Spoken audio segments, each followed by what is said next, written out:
বাংলাদেশের ক্রিকেটে আবারও উঠে এলো নতুন ইতিহাস। লিটন দাসের নেতৃত্বে ওয়েস্ট ইন্ডিজে গিয়ে টি-20 সিরিজে ক্যারিবীয়দের হোয়াইট ওয়াশ করল বাংলাদেশ।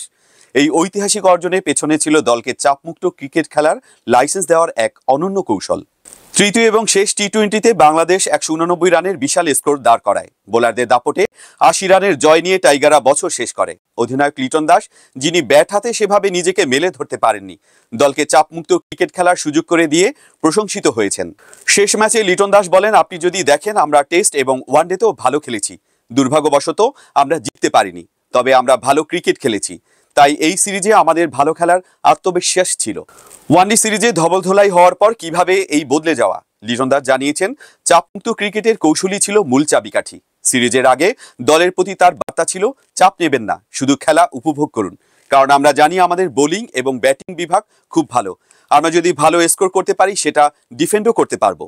লিটন দাস সিদ্ধান্ত নেওয়ার স্বাধীনতা এবং মাঠে চাপহীন পরিবেশের জন্য কোচ ফিল সিমন্স এবং টিম ম্যানেজমেন্টের প্রশংসা করেন। তিনি বলেন, ফিল সিমন্স কখনই আমাদের উপর চাপ দেন না।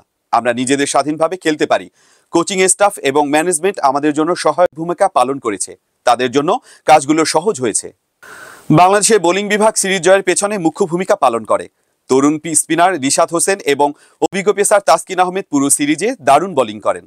ব্যাটিংয়ে জাকের আলী অনিক তার মারকাটারি ইনিংস দিয়ে শেষ ম্যাচে দলের ভিত্তি গড়ে তোলেন।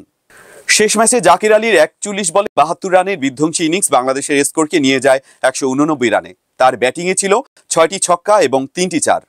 কোচ ফিল সিমন্সের প্রশংসায় পঞ্চমুখ লিটন বলেন, সিমন্স সবসময় আমাদের সিদ্ধান্তে আস্থা রাখেন এবং ক্রিকেটারদের স্বাচ্ছন্দ্য দেন। তিনি কখনোই অতিরিক্ত চাপ দেন না, বরং আমাদের খেলাকে উপভোগ করতে বলেন। এই ধরনের সমর্থন ক্রিকেটারদের মধ্যে আত্মবিশ্বাস জাগিয়ে তোলে এবং তাদের পারফরমেন্সে ইতিবাচক প্রভাব ফেলে। এই ঐতিহাসিক জয় বাংলাদেশের টি-20 দলের জন্য নতুন দিগন্ত উন্মোচন করেছে। নতুন বছরে এই ধারাবাহিকতা ধরে রাখাই হবে টাইগারদের মূল লক্ষ্য। লিটন দাসের নেতৃত্ব এবং টিম ম্যানেজমেন্টের পরিকল্পনার সফল প্রয়োগের ফলে টাইগাররা বছরের শেষটা রাঙিয়ে তুলেছে। এটি বাংলাদেশের ক্রিকেট ইতিহাসের এক স্মরণীয় অধ্যায়। নতুন বছরেও এমন সাফল্যের ধারাবাহিকতা দেখতে চাই। খেলাধুলার আরও আপডেট জানার জন্য সঙ্গে থাকুন।